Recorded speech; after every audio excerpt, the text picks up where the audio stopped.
It is with great regret that Mr. Shankly has intimated that he wishes to retire from active participation in league football.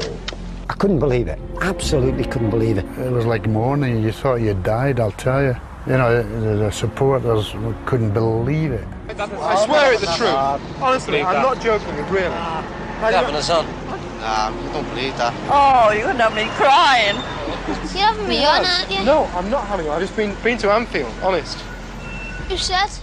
There'd been no indication in that year that there was anything that was wrong and any reason why he'd want to pack in. It was exciting times ahead, and you've gone like that. It was an absolute bombshell. Liverpool had a ready-made replacement, but even Bob Paisley urged Shankly to reconsider. It's all very, very sad, really. See, Bob Paisley said to him, look, Bill, I don't want this job. Go on a cruise. Take Nessie on a cruise. Take as long as you like and come back and pick up I'll run it while you're away. No, I'm going, Bob. That's it. When I take a decision, I take it. You get guided by your conscience and all this stuff, you say. But it's like walking to the electric chair, but once you've taken that decision and all this sort of beautiful Shankly language, but in the end, he regretted it. I'm sure he did. Shankly couldn't stay away. He would turn up to training, upsetting Paisley, whose players kept calling Shankly boss. It was a difficult time.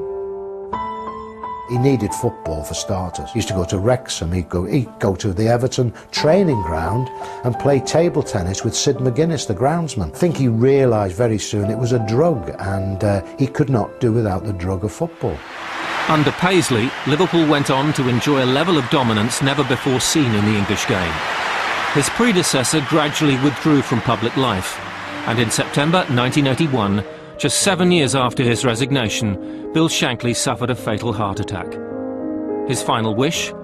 That his ashes would be scattered over his beloved Anfield. At the Kop end, in the net, behind the goals, there's a casket a foot down, and all the rest of the ground around the Kop end's all sprayed with ashes. So the place is it's a shrine, really. It's a sacred place. Success can be measured in many ways. Bill Shankly may not have won as many trophies as some managers, but his legacy is huge. In 1982, the Shankly Gates were opened outside Anfield by Bill's widow, Nessie, a permanent tribute to the man who'd done so much for the club. The bond between Bill Shankly and the Kop was unique, and in 1994, when English football moved to all-seater stadia, Liverpool figures past and present were on hand to say goodbye to the famous Old Terrace. But the fans' loudest cheers were for one man.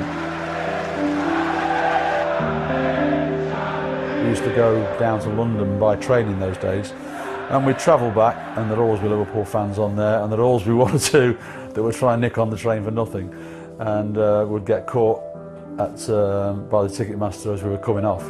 And I've seen on a couple of occasions when Shankly has actually paid their fare because he respected that they wanted to be there with Liverpool's game in London. He used to tell the players, you are playing for the people who come through the turnstiles. They're the people who matter. But if you give them what they want, you'll be the heroes. The supporters were everything for him. The Liverpool supporters were everything. He lit the fire. There's no question about that. I still drum it into my kids now of what he meant to Liverpool and how he started from nothing. He built the foundations for that fantastic football club without a shadow of a doubt. I'm a big supporter of that, and I walked with them Shankly Gates, and I think, that man, what this club is today, he started it all off. And it needed somebody like Bill Shankly to do that.